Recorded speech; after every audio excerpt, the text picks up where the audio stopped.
Bismillahirrahmanirrahim.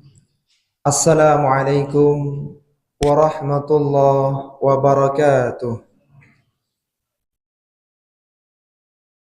Alhamdulillahi wahdah. Assalatu wassalamu ala man la nabiyya ba'dah. Ashhadu an la ilaha illallah wahdahu la syarikalah wa ashhadu anna Muhammadan abduhu wa rasuluhu amma ba'du. Ikhwati fillah, rahimani wa rahimakumullah.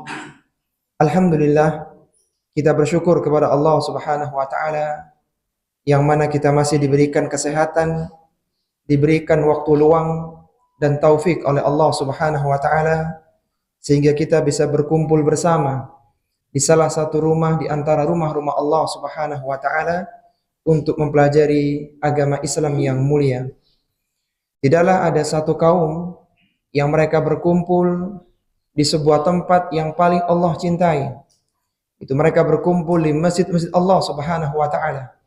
Kemudian mereka mempelajari kitabullah, kecuali mereka akan mendapatkan ketenangan, mereka akan diliputi dengan rahmat Allah Subhanahu wa taala, dan mereka akan dibanggakan oleh Allah Subhanahu wa taala di tengah para malaikatnya. Sebagaimana Rasulullah sallallahu alaihi wasallam bersabda, "Wa majtama'at qaumun fi baitin min buyutillahi yatluna kitaballahi wa yatadarasunahu bainahum illa nazzalat alaihimus sakinah wa ghashiyatuhumur rahmah wa haffathumul malaikah wa dzakarahumullahu fi man indah." Kata Nabi sallallahu alaihi wasallam, tidaklah ada satu kaum yang berkumpul di salah satu rumah di antara rumah-rumah Allah Subhanahu wa taala. Mereka berkumpul di masjid-masjid Allah Subhanahu wa taala. Yatluna kitaballahi. Mereka membaca kitabullah. Wa yatadarasunahu bainahum. Dan mereka saling mengajarkan di antara mereka. Illa nazzalat alaihimus sakinah. Kecuali Allah akan berikan ketenangan untuk mereka.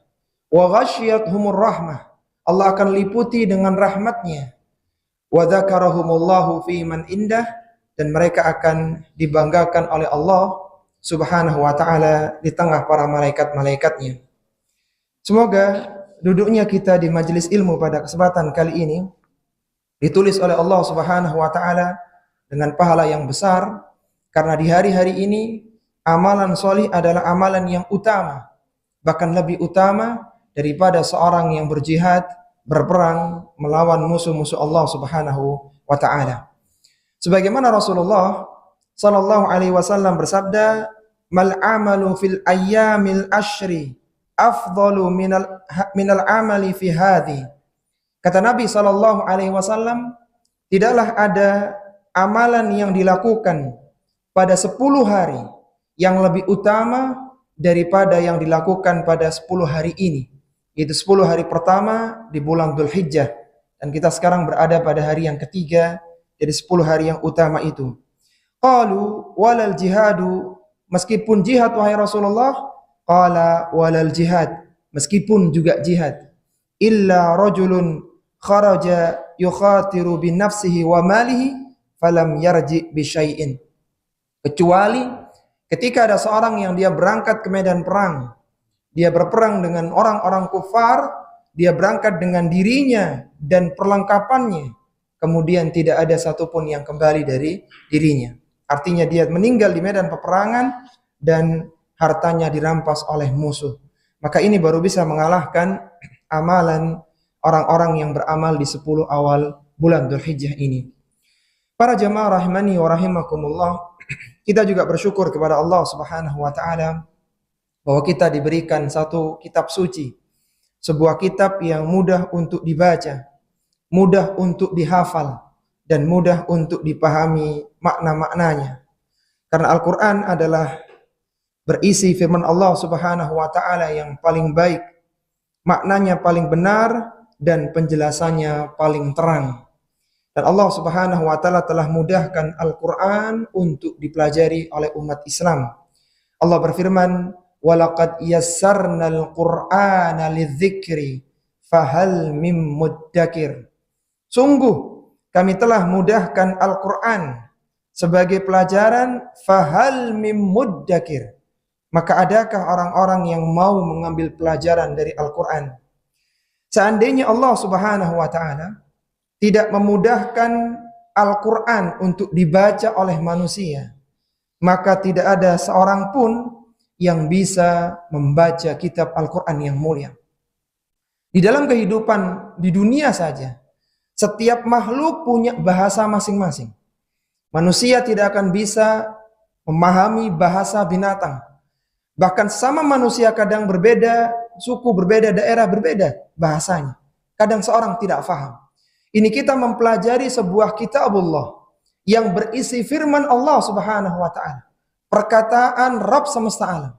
Kalaulah tidak dimudahkan untuk manusia membacanya, mempelajarinya, memahaminya, maka sungguh tidak ada seorang pun yang bisa paham dengan firman Allah Subhanahu wa Ta'ala. Apa kata Abdullah bin Abbas radhiyallahu taala anhuma, seorang sahabat pakar tafsir yang wafat tahun 68 Hijriah di Taif.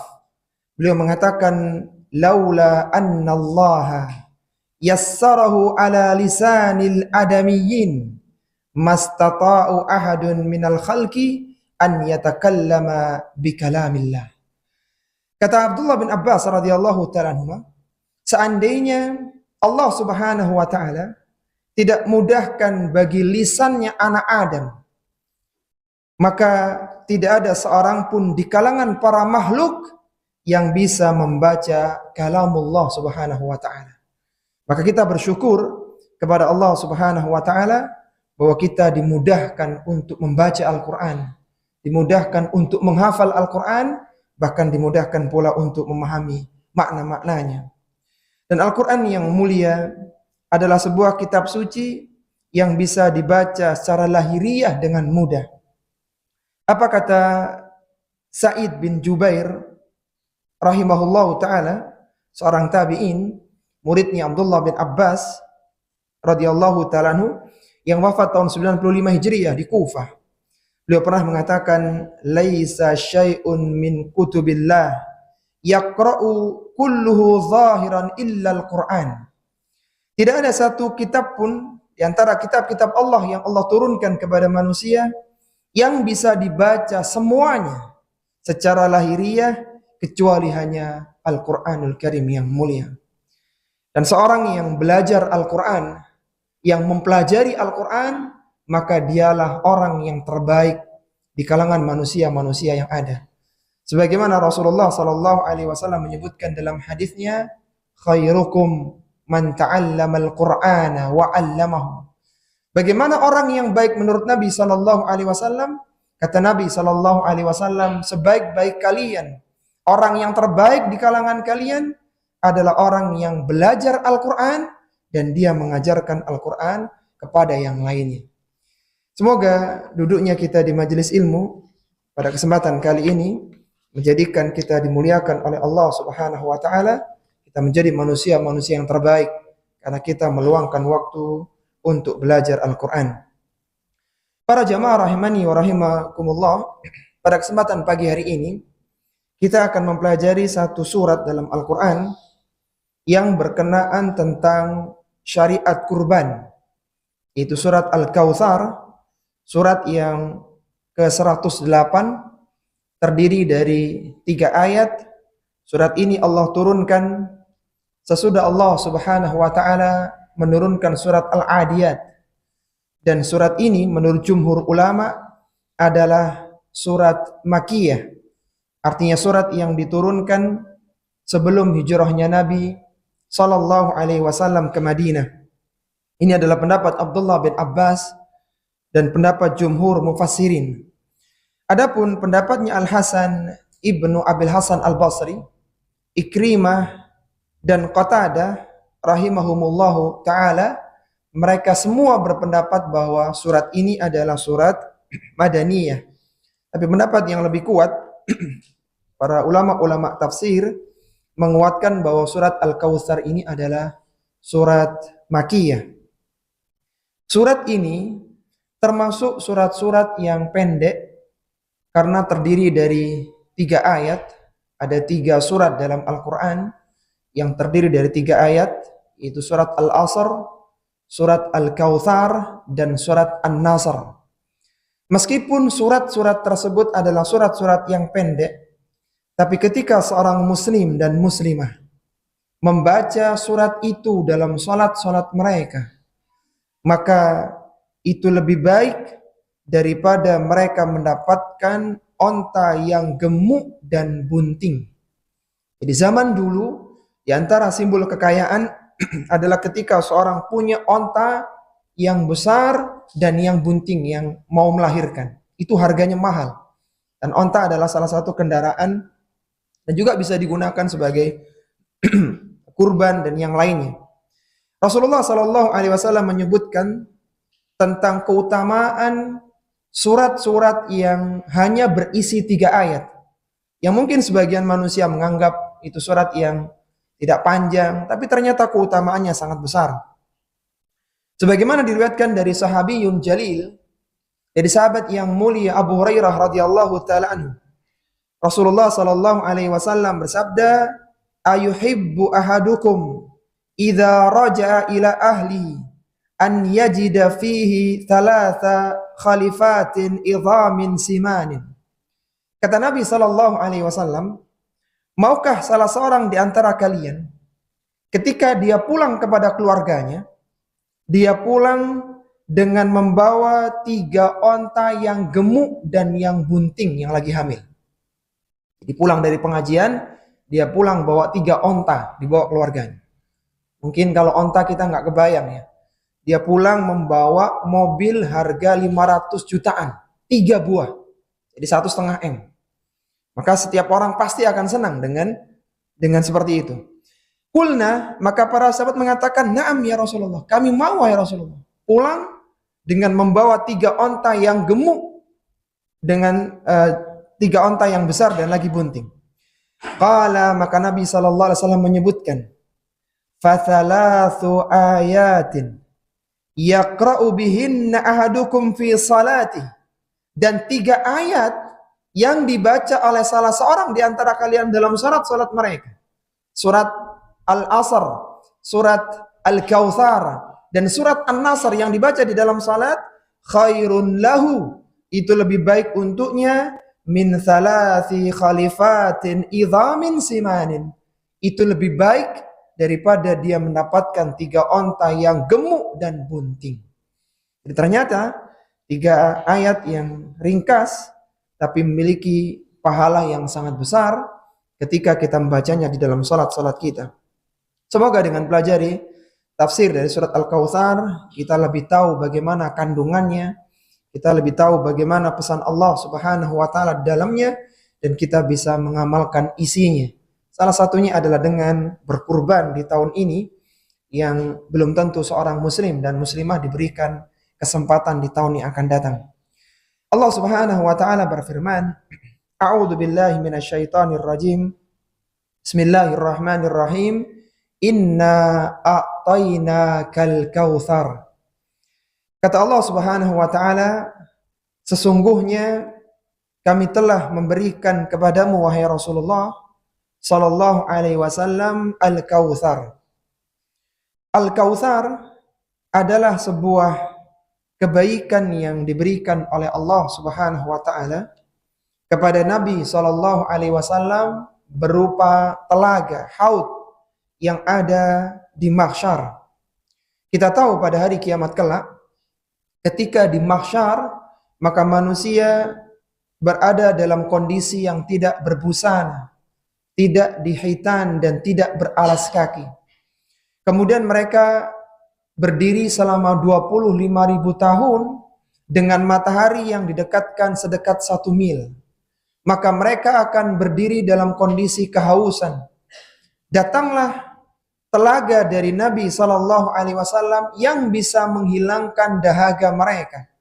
Sehingga keberadaan Al-Kautsar adalah sebuah kenikmatan yang besar bagi Rasulullah sallallahu alaihi wasallam dan umatnya. Kalaulah tidak ada Al-Kautsar, maka kita tidak bisa bayangkan betapa hausnya, betapa panasnya kondisi di mahsyar ketika itu. Dan tidak ada satu naungan pun di sana kecuali yang berada di bawah naungan arsy Allah, Subhanahu wa ta'ala. Telaga Al-Kautsar yang diberikan secara khusus kepada Nabi Sallallahu Alaihi Wasallam adalah telaga yang airnya lebih putih dari susu, yang rasanya lebih manis dari madu, dan gayungnya itu sebanyak bintang-bintang yang ada di langit. Artinya seorang tidak berebut dengan gayungnya, dan indah seperti indahnya kerlap-kerlip bintang yang ada di langit.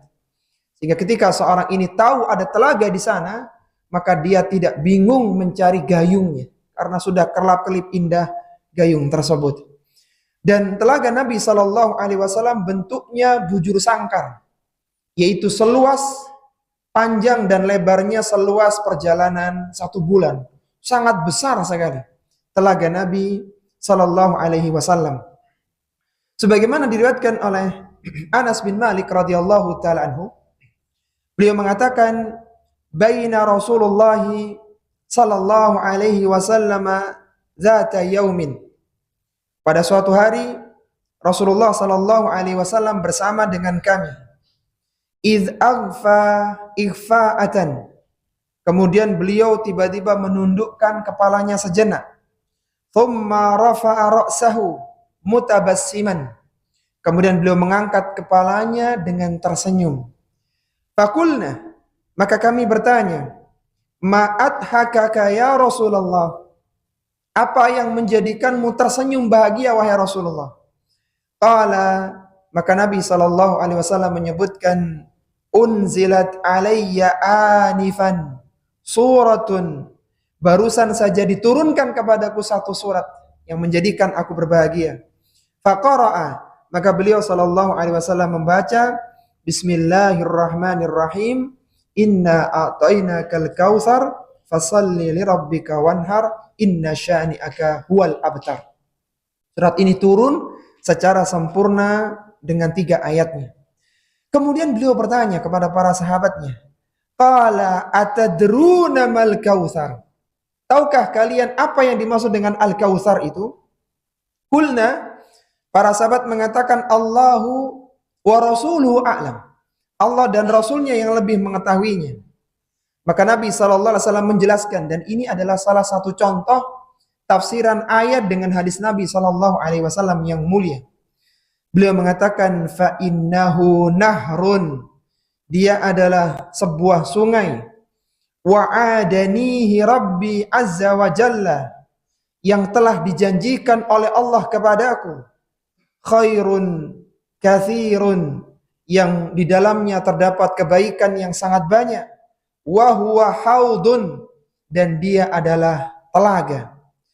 Taridu alaihi ummati yaumal qiyamah, akan ada orang-orang dari umatku yang dilarang untuk mendekatinya.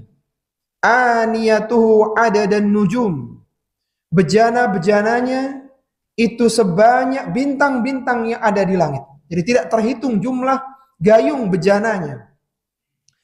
Fa yukhtalaju al-'abdu minhum, dan ada seorang hamba yang dihalangi dari telaga itu. Fa aqulu, dan aku mengatakan, Rabbi innahu min ummati, wahai Rabbku, ini adalah umatku.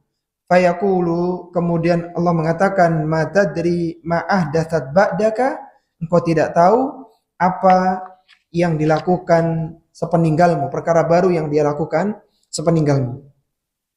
Para jamaah rahimani wa rahimakumullah, disebutkan dalam hadis yang lainnya tentang telaga ini, dan ini sebuah kenikmatan yang besar. Beliau menyebutkan dalam hadis yang lainnya, haudi masiratu syahrin, telagaku itu perjalanan selama 1 bulan.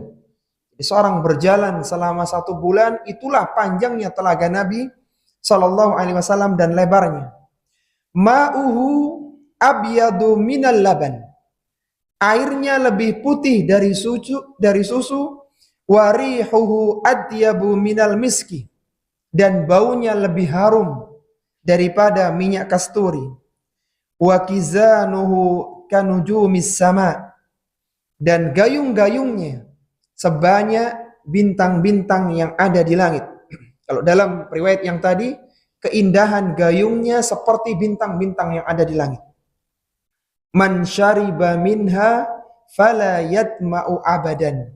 Barang siapa yang telah minum sekali dari telaga itu, niscaya dia tidak akan haus selama-lamanya.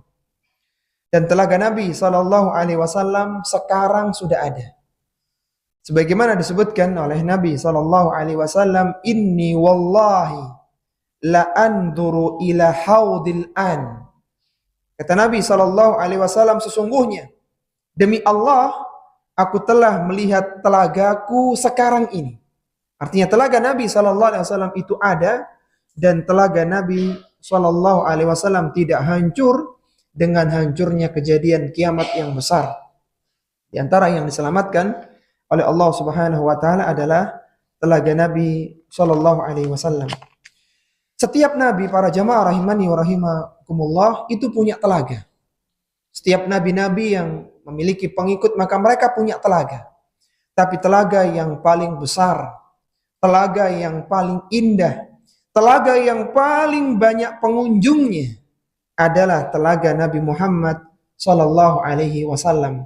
Dan semoga kita dimudahkan untuk minum telaga Kautsar yang ada di mahsyar. Sebagaimana Nabi SAW menyebutkan, inna likulli nabiyyin haudhan. Sesungguhnya setiap nabi itu punya telaga masing-masing yang akan menolong umat mereka ketika di mahsyar. Wa innahum yatabahuna ayyuhum aktsaru waridatan.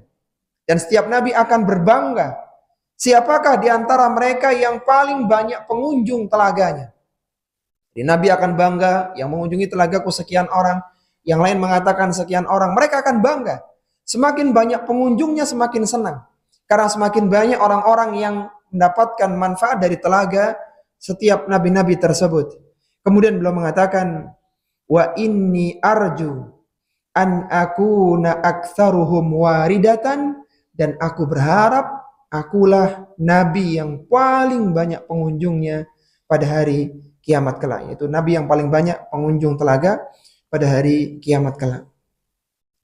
Manusia ketika telah sampai di fase itu, ya, kan manusia terus berjalan dari alam kuburnya, dari kuburan mereka bangkit, kemudian mereka berkumpul di mahsyar seperti belalang yang berterbangan. Kemudian mereka akan mendatangi para nabi untuk minta syafaatul uzma. Lalu didatangkanlah mizan, dibagi kitab-kitab catatan amal. Terus mereka berjalan dengan fase-fasenya. Ketika telah sampai di telaga itu, di fase haud itu, maka mereka ini akan segera berdesak-desakan menuju ke telaga, seperti onta yang 4 hari tidak minum, kemudian pada hari kelima dia dikeluarkan dari kandangnya. Kita tahu onta itu, salah satu kelebihannya dia bisa menampung air dalam jumlah yang besar. Dengan punuknya itu, dia bisa menampung air dalam jumlah yang besar. Sehingga onta dikatakan sebagai kendaraan padang pasir. Artinya ketika di padang pasir tidak ada air, onta masih bisa hidup. Karena dia punya tandonan air yang ada di punuknya. Onta ini ketika minum, maka dia minum dengan sangat dahsyatnya, ya. Makanya ketika kita ingat, ya, cerita ontanya Nabi Saleh alaihi salatu wassalam, maka Nabi Saleh dengan kaum Tsamudnya itu buat perjanjian. Onta ini diberikan hak untuk minum 1 hari, sedangkan mereka baru minum esok harinya. Artinya onta ini dibiarkan minum seharian di sumur itu, dan dia bisa bertahan untuk esok harinya, bahkan dia bisa mengeluarkan susu yang bisa dinikmati oleh seluruh kaum Tsamud saat itu. Maka bayangkan onta yang demikian spesifikasinya, sebuah binatang yang kuat minum luar biasa, kemudian ditahan 4 hari tidak boleh minum, lalu dibuka kandangnya, di depannya ada kolam. Maka seperti itulah gambaran umat Muhammad sallallahu alaihi wasallam ketika mendapati haud, mendapati Al-Kautsar. Mereka akan berebut, berdesak-desakan seperti onta yang ditahan 4 hari dan dibuka pada hari yang kelimanya. Sebagaimana Nabi SAW menggambarkan, la tasdahimanna hadhil ummah ala haudi. Sungguh benar-benar umatku akan berdesak-desakan di haudku, di telagaku. Izdihama ibilin waradat li khamsin. Seperti berdesak-desakannya onta yang ditahan 4 hari dan dibuka pada hari yang kelima. Jadi saking senangnya manusia akan berdesak-desakan berebut untuk bisa segera minum telaga Al-Kautsar. Dan manusia sangat banyak sekali. Jadi sejak zaman Nabi Muhammad SAW 1445 tahun yang lalu sampai nanti hari kiamat, semuanya minum di tempat yang sama. Maka mereka akan berebut untuk minum di dalamnya. Semoga Allah Subhanahu wa taala memudahkan kita semua minum dari telaga Nabi SAW. Ada 3 orang yang tertolak ya dari telaga Nabi SAW, sebagaimana disebutkan dalam hadis tadi. Ada sebagian dari umatku yang tidak boleh minum. Dijelaskan oleh para ulama-ulama akidah, 3 orang itu adalah, 3 kelompok itu adalah, yang pertama, orang yang murtad dari agama Islam yang mulia. Asalnya dia seorang muslim, bahkan muslimah, kemudian dia keluar dari agama Islam yang mulia ini. Maka orang-orang yang murtad seperti ini, selain amalan mereka dihapuskan semuanya oleh Allah Subhanahu wa taala, maka mereka pun tidak diberikan hak untuk minum di telaga Al-Kautsar karena dia sudah menjadi orang yang kufur. Sebagaimana Nabi SAW menyebutkan dalam hadisnya, yaruddu 'alal haudi rijalun min ashabi. Tertolak dari telagaku orang-orang di kalangan sahabatku. Fayuhallauna anhu. Mereka dihalangi dari mendekati telagaku. Fa'aqulu ya Rabbi ashabi. Kemudian Nabi mengatakan, wahai Rabbku, ini adalah sahabatku. Fayaqulu, maka Allah mengatakan, innaka la ilma laka. Sesungguhnya engkau tidak memiliki pengetahuan bima ahdatsu ba'daka, terhadap perkara baru yang mereka lakukan. Innahum irtaddu ala adbarihimul qahqara. Mereka telah murtad dari setelah mereka kembali, setelah mereka mendapatkan agama Islam ini. Artinya mereka murtad dari agama Islam yang mulia ini. Berkata Qabisah, sebagaimana dikatakan oleh Imam Al-Bukhari ketika menjelaskan hadis yang mulia ini. Hadis ini hadis riwayat Bukhari. Kemudian Qabisah mengatakan, humul murtadduna alladhi irtaddu ala ahdi Abi Bakrin faqatalahum Abu Bakrin radhiyallahu ta'ala anhu. Kata Qabisah radhiyallahu ta'ala anhu, mereka ini adalah orang-orang yang murtad di masanya Abu Bakar As-Siddiq radhiyallahu ta'ala anhu. Kemudian Abu Bakar As-Siddiq memerangi mereka. Kita tahu bahwasanya Abu Bakar As-Siddiq adalah seorang khulafaur rasyidin yang pertama yang memimpin dalam 2 tahun pemerintahannya, khalifahnya. Abu Bakar dilantik menjadi seorang khalifah tahun 11 Hijriyah dan beliau wafat di tahun 13 Hijriyah. Di tahun 11 diangkat, 12, 13 wafat. Hanya 2 tahun. Abu Bakar As-Siddiq radhiyallahu ta'ala anhu ini menjadi seorang khalifah. Dan di dalam 2 tahun itu Abu Bakar As-Siddiq banyak melakukan futuhat ya. Penaklukan. Salah satunya adalah memerangi orang-orang yang tidak berzakat, tidak mau mengeluarkan zakat mal, yang tidak mau menyerahkan zakatnya kepada khalifah, maka diperangi karena dianggap telah keluar dari agama Islam yang mulia. Dan itu salah satu yang disebutkan dalam hadis ini bahwa mereka murtad karena mereka diperangi oleh Abu Bakar As-Siddiq radhiyallahu ta'ala anhu. Ini yang pertama. Orang yang tertolak adalah orang yang murtad keluar dari agama Islam. Kemudian orang yang tertolak dari telaga Nabi SAW yang kedua adalah pelaku bid'ah yang mukaffirah. Amalan bid'ah itu terbagi menjadi 2. Ada amalan bid'ah yang mufassiqah dan ada amalan bid'ah yang mukaffir. Amalan bid'ah yang menjadikan pelakunya fasik dan ada amalan bid'ah yang menjadikan pelakunya kufur, yang mengeluarkan dia dari Islam. Amalan yang menjadikan seorang keluar dari agama Islam yang mulia ini, yang mukaffirah, adalah yang berkaitan dengan masalah keyakinan, masalah akidah. Sehingga Imam Nawawi rahimahullah ta'ala menyebutkan, salah satu ulama Syafi'iyah, menyebutkan bahwa yang dimaksud dengan orang-orang yang tertolak dari telaga dalam hadis yang mulia itu adalah orang-orang yang membuat perkara baru di kalangan orang-orang Khawarij dan Rafidhah. Dan kita tahu bahwasanya kesalahan mereka itu bukan hanya masalah amaliyah, tetapi dalam masalah keyakinan, dalam masalah akidah. Dan ini menjadikan tertolak dari telaga Nabi Sallallahu Alaihi Wasallam yang mulia. Kemudian yang ketiga, yang terakhir, orang yang tertolak dari telaga Nabi Sallallahu Alaihi Wasallam adalah orang munafik dengan munafik i'tiqadi. Kita tahu nifak adalah salah satu penyakit kronis yang sangat berbahaya. Nifak adalah penyakit yang paling ditakuti oleh para sahabat.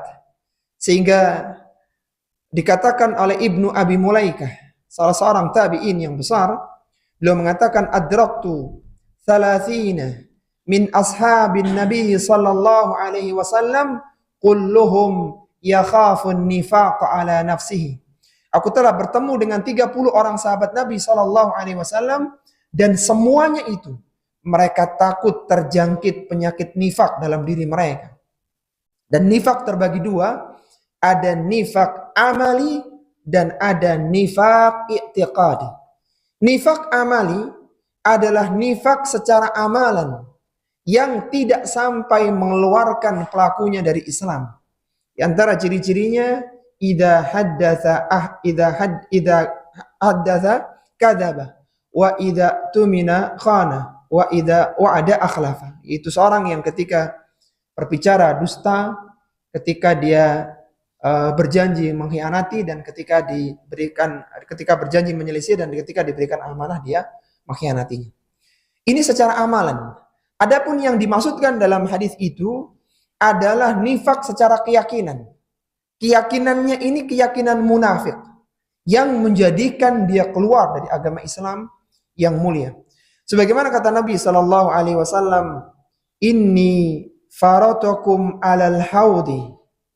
Sesungguhnya aku telah mendahului kalian di telaga. Jadi nanti ketika seorang itu melihat telaga Nabi sallallahu alaihi wasallam Al-Kautsar, maka mereka melihat ada Nabi sallallahu alaihi wasallam ada di sana. Man marra alayya syariba. Barang siapa yang lewat, maka dia akan mampir untuk minum. Wa man syariba lam yatma abadan.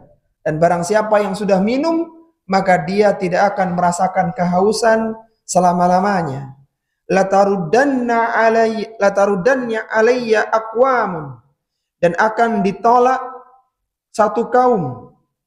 A'rifuhum wa ya'rifuni, yang aku mengenal mereka dan mereka pun mengenaliku. Thumma yuhalu baini wa bainahum.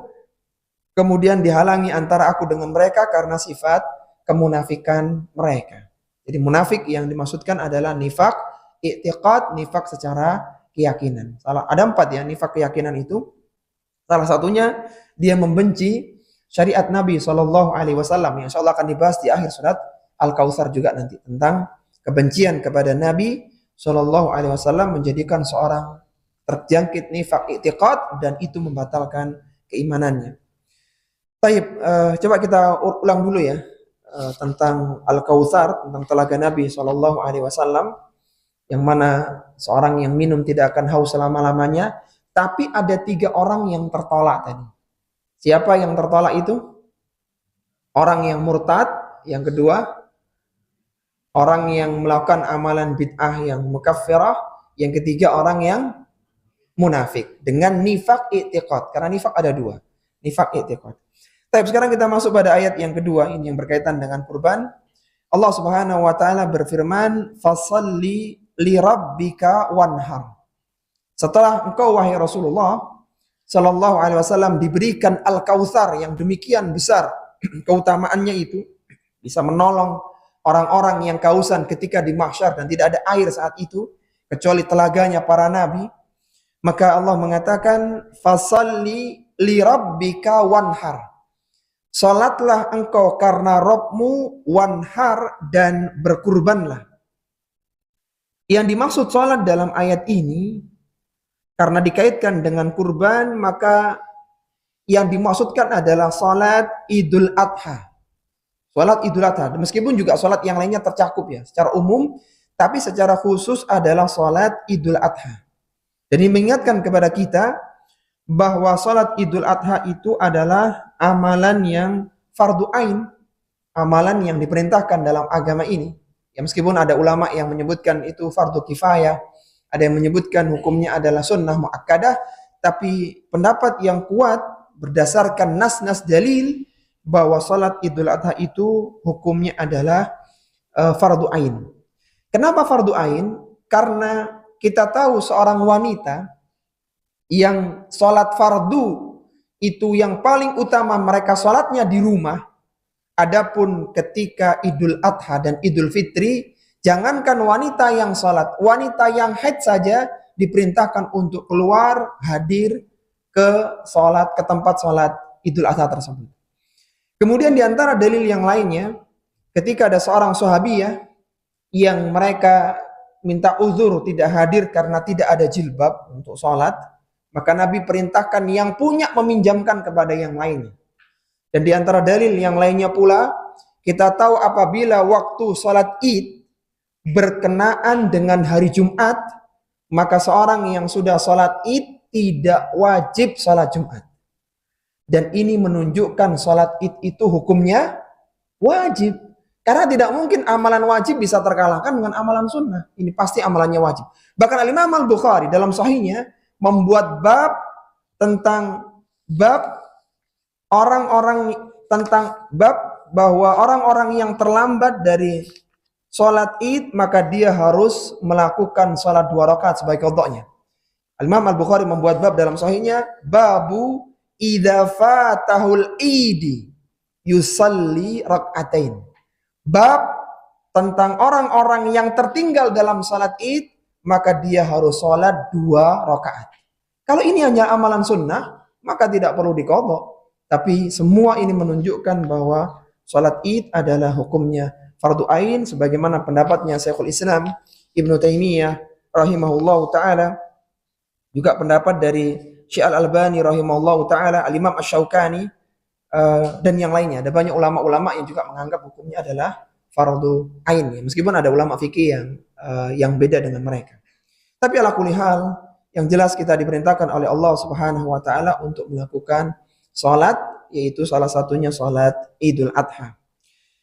Kemudian wanhar, dan berkurbanlah, karena kurban dan salat adalah amalan yang paling mudah untuk mendekatkan diri seorang hamba kepada Allah Subhanahu wa taala. Ketika seorang hamba ingin mendekatkan dirinya kepada Rabb pencipta alam semesta, maka cara yang paling mudah adalah dengan sholat dan dengan berkurban.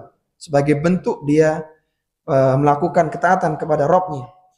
Sebagaimana perkataan dari Syekh Abdurrahman bin Nasir As-Sa'di rahimahullahu ta'ala dalam kitabnya Taisirul Karimir Rahman fi tafsir Kalamil Mannan, beliau mengatakan khassa hatainil ibadataini bizikri li'annahuma min afdalil ibadat wa ajlil qurbat.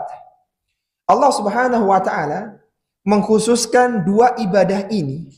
Jadi ketika Allah memberikan Al-Kautsar kepada Nabi Muhammad sallallahu alaihi wasallam, ada banyak hal yang bisa dilakukan oleh beliau sebagai bentuk syukurnya. Beliau bisa berinfak, beliau bisa berpuasa, dan yang lainnya. Banyak lagi amalan yang bisa dilakukan sebagai bentuk syukur ketika Allah berikan Al-Kautsar, telaga yang paling besar, telaga yang paling banyak pengunjungnya dan banyak manfaatnya. Tapi Allah hanya perintahkan 2 hal.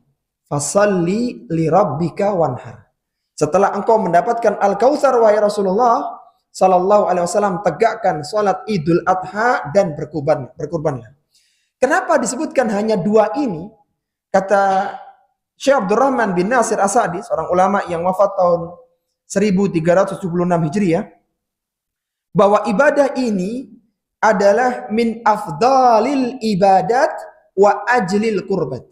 Adalah ibadah yang paling utama untuk mendekatkan diri seorang hamba kepada Allah Subhanahu wa ta'ala. Apa yang akan didapatkan bagi seorang hamba yang telah mendapatkan atau telah dekat dirinya dengan Allah Subhanahu wa ta'ala? Maka Allah Subhanahu wa ta'ala akan mencintainya. Ketika hamba senantiasa mendekatkan dirinya kepada Allah, maka pada saatnya Allah akan mencintainya. Dan ketika seorang hamba telah dicintai oleh Allah Subhanahu wa ta'ala, dia akan mendapatkan banyak keutamaan. Salah satunya, Allah akan membimbingnya di dalam perkara yang Allah ridhai. Sebagaimana dikatakan oleh Nabi SAW dalam hadis qudsi, Allah Subhanahu wa ta'ala berfirman, "Wa ma taqarraba ilayya 'abdi bi syai'in ahabbu ilayya mimma aftaradtu 'alaihi." Tidaklah ada seorang hamba yang berusaha mendekatkan dirinya kepadaku dengan amalan-amalan yang aku fardukan. Wa ma yazalu 'abdi yataqarraba ilayya bin nawafil hatta uhibbahu. Kemudian dia melakukan amalan-amalan sunnah hatta uhibbahu, sampai aku pun mencintai hamba itu. Jadi dia senantiasa mendekat kepada Allah Subhanahu wa ta'ala. Maka akhirnya dia mendapatkan kecintaan dari Allah Subhanahu wa ta'ala. Setelah Allah mencintainya, apa yang terjadi? Fa idza ahbabtuhu. Kalaulah aku telah mencintai hamba itu, kuntu sam'ahu alladhi yasma'u bih. Aku akan menjadi pendengarannya yang dengannya dia mendengar. Wa basarahu alladhi yubsiru bihi. Aku akan menjadi pandangannya yang dengannya, aku menjadi matanya dengannya dia memandang. Wa yadahu allati yabtishu biha. Aku akan menjadi tangannya yang dengannya dia memukul. Wa rijlahu allati yamshi biha. Aku akan menjadi kakinya yang dengannya dia berjalan. Wa in sa'alani la'u'tiyannah. Dan ketika dia minta kepadaku, aku pasti memberikannya. Wala in ista'adhani la'u'idhannah. Kalau dia minta perlindungan kepadaku, maka aku pasti melindunginya. Apa kata Syekh Muhammad Ibnu Shalih Al-Utsaimin rahimahullah ta'ala dalam syarah Arba'in An-Nawawi? Ini salah satu hadis dalam Arba'in An-Nawawi ya. Beliau menyebutkan bahwa apa yang dimaksud hamba itu Allah menjadi pendengarannya, Allah menjadi penglihatannya, Allah menjadi tangan dan kakinya. Maksudnya apa? Maksudnya tidaklah dia mendengar, tidaklah dia melihat, tidaklah dia memegang dan berjalan, kecuali semuanya diridhoi oleh Allah Subhanahu wa ta'ala. Betapa banyak orang yang sulit meninggalkan dosa dan kemaksiatan, tapi itu mudah bagi orang ini. Karena tidaklah dia melihat, tidaklah dia mendengar, memegang, bahkan berjalan, kecuali semuanya dibimbing oleh Allah Subhanahu wa ta'ala. Itulah keutamaan ketika seorang telah mendapatkan kecintaan Allah Subhanahu wa ta'ala, yang salah satunya adalah dengan melakukan ibadah kurban. Bahkan kalaulah ada seorang yang dibenci oleh manusia yang lainnya, kemudian dia senantiasa mendekatkan dirinya kepada Allah Subhanahu wa ta'ala sampai Allah mencintainya, maka Allah akan jadikan seluruh penduduk bumi pada saatnya akan mencintainya. Sebagaimana disebutkan dalam hadis qudsi, ketika Allah Subhanahu wa ta'ala mencintai seorang hamba, maka Allah akan panggil malaikat Jibril dan diperintahkan untuk mencintai orang ini. Kemudian malaikat Jibril pun mengumumkan kepada para malaikat yang ada di langit. Karena malaikat Jibril pimpinan malaikat yang ada di langit. Dia mengatakan, wahai para malaikat, Allah mencintai orang ini, maka kalian harus mencintai orang ini. Sehingga penduduk langit pun mencintai orang itu. Kemudian kata Nabi, fayuhibbuhu ahlus sama, maka seluruh penduduk langit pun cinta kepada orang ini. Thumma yuda'u lahul qabulu fil ardi. Kemudian dijadikan penerimaan orang tersebut di hati penduduk bumi. Meskipun dulu dia orang yang dicela, dibenci oleh banyak manusia, tapi ketika Allah telah mencintainya, pelan-pelan manusia pun akan mencintainya. Mereka tahu bahwa ini adalah orang yang baik, orang yang benar, yang tulus hatinya, sehingga mereka pun pada saatnya akan mencintainya. Ini adalah salah satu keutamaan ketika seorang itu telah mendapatkan kecintaan Allah Subhanahu wa taala. Dan cara yang paling mudah untuk mendapatkan kecintaan Allah adalah dengan melakukan ibadah kurban. Tapi ingat, kurban yang dilakukan hendaknya karena Allah Subhanahu wa taala, tidak karena ingin mendapatkan sanjungan, pujian dan yang lainnya. Sebagaimana Allah sebutkan dalam Al-Qur'an, "Qul inna salati wa nusuki wa mahyaya wa mamati lillahi rabbil alamin." Katakanlah, sesungguhnya salatku, salat Idul Adhaku dan salat-salat yang lainnya, wa nusuki dan penyembelianku ini, bahkan wa mahyaya wa mamati, hidup dan matiku, lillahi rabbil alamin. Semuanya adalah karena Allah Subhanahu wa taala. Kita tahu para jamaah rahimani wa rahimakumullah bahwa tidak semua orang yang berkurban itu diterima oleh Allah Subhanahu wa taala. Mungkin secara fikih kurbannya sah, tapi kurban itu Allah tidak menerimanya. Karena kurbannya tidak ikhlas karena Allah Subhanahu wa taala. Karena dia berkurban dengan bukan sesuatu yang utama, bahkan sesuatu yang dia sendiri tidak menyukai. Ingatlah ketika Allah Subhanahu wa taala memerintahkan dua anak Nabi Adam alaihi salatu wassalam untuk berkurban, yaitu Qabil dan Habil, diperintahkan untuk berkurban. Dan ternyata dari dua orang anak itu tidak semuanya kurbannya diterima oleh Allah. Ada yang kurbannya ditolak oleh Allah Subhanahu wa taala. Allah tidak menerimanya meskipun dia telah mengorbankan sesuatu dari yang dia miliki. Allah Subhanahu wa taala mengingatkan dalam Al-Qur'an, "Watlu 'alaihim naba'a abnai Adam bil haqqi." Ceritakanlah kepada mereka tentang kisah dua anak Nabi Adam, "Idz qarraba qurbanan." Ketika mereka memberikan kurban mereka, fataqubbila min ahadihima wa lam yutaqabbal minal akhar. Allah terima sebagiannya dan Allah tidak menerima dari yang lainnya. Ini mengingatkan bahwa tidak semua orang yang berkurban diterima oleh Allah Subhanahu wa taala. Hati-hati. Ada orang yang tidak diterima kurbannya oleh Allah Subhanahu wa taala.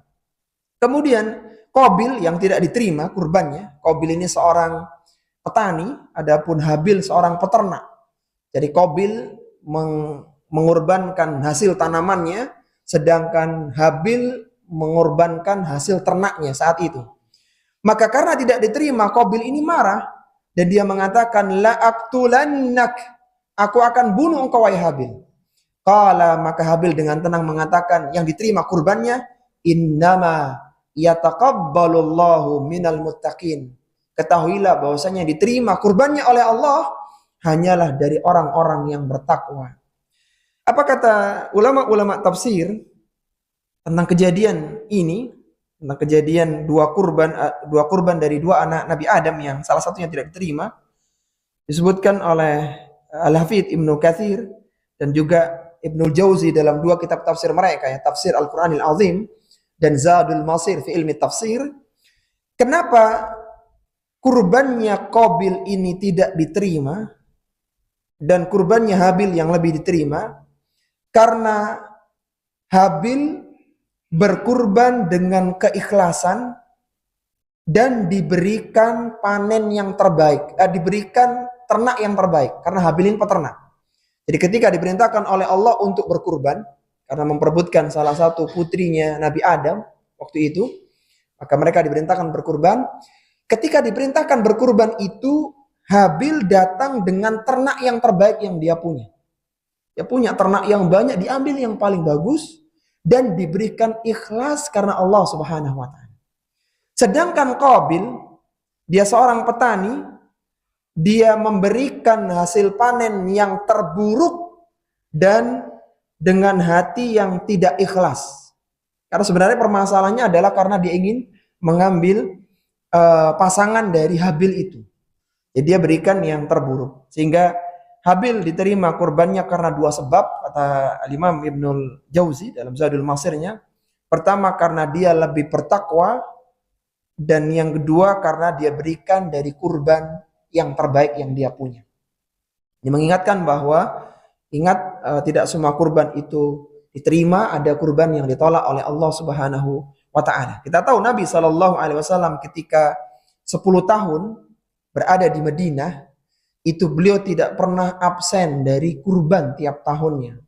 Sebagaimana perkataan dari Abdullah bin Umar radhiyallahu taala anhuma, aqama an-nabiyyu sallallahu alaihi wasallam bil Madinah asyra sinina yudhahi. Nabi sallallahu alaihi wasallam 10 tahun tinggal di Madinah itu tidak pernah absen dari berkurban. Dan pernah suatu ketika beliau berkurban itu tidak hanya seekor kambing, tapi 2. Sebagaimana disebutkan dalam hadis dari Abu Rafi radhiyallahu taala anhu, kana an-nabiy sallallahu alaihi wasallam idza dhaha ishtara kabshaini thaminain. Nabi itu kalau berkurban dengan 2 ekor kambing kibas yang gemuk. Ini sebagai dalil bolehnya kita berkurban lebih dari 1. Jadi misalnya antum kurban di Jember ini seekor kambing, kemudian di kampung halaman antum 1 kambing, itu boleh. Kan misalnya antum 1 ekor sapi, di sana 1 ekor kambing, boleh. Nabi 2 ekor kambing waktu itu. Ini menunjukkan bahwa boleh lebih dari 1. Dan menjadi penegasan bahwa Nabi kurban dengan kurban yang terbaiknya. Dan ingat bahwasanya Allah Subhanahu wa taala melihat ketakwaan kita, bagaimana yang kita kurbankan untuk Allah Subhanahu wa taala. Tapi Allah tidak membutuhkan daging kurban, ya darah kurban, semuanya itu untuk manusia. Allah menyebutkan dalam Al-Qur'an, lan yanalallaha luhumuha wala dima'uha walakin yanaluhut taqwa minkum. Allah tidak membutuhkan daging-daging kurban, darah-darah kurban, itu tidak sampai kepada Allah. Tapi yang sampai kepada Allah adalah ketakwaan di antara kalian. Dan di antara bentuk takwa adalah kita mengikuti perintah Allah Subhanahu wa taala. Kemudian yang terakhir para jamaah rahimani wa rahimakumullah, ayat yang ketiga, inna syani'aka huwal abtar. Sesungguhnya orang yang membencimu itulah orang yang terputus. Sebagian para ulama tafsir menyebutkan ayat ini turun berkenaan celaan orang-orang Makkah ya kepada Nabi Shallallahu Alaihi Wasallam karena beliau tidak punya anak laki-laki. Jadi seorang itu yang punya anak laki-laki akan menjadi penerus nasabnya. Sedangkan kita tahu semua anak laki-laki beliau yang 3 itu wafat sebelum wafatnya Nabi Shallallahu Alaihi Wasallam. Artinya tidak punya keturunan dari anak laki-lakinya. Dan satu-satunya jalur keturunan hanya dari jalur Fatimah radhiyallahu taala anha. Sehingga mereka mencela Nabi Shallallahu Alaihi Wasallam bahwa beliau ini abtar, terputus nasabnya, karena tidak punya anak laki-laki sebagai penerus sejarah cerita keluarga beliau Shallallahu Alaihi Wasallam. Tapi dibantah oleh Allah Subhanahu Wa Taala, inna syani'aka wal abtar. Sesungguhnya orang yang membencimu, yang mencelamu, yang mencacimu, itulah yang terputus. Mereka terputus dari kebaikan, terputus dari pahala, bahkan mereka terputus ya dari keimanannya. Artinya mereka bukan orang-orang yang muslim yang baik. Dan ingat bahwa membenci Nabi Shallallahu Alaihi Wasallam, ini kan syani'aka, membenci engkau wahai Rasulullah, adalah salah satu bentuk nifak i'tiqad. Tadi kita bahas di pembahasan haud.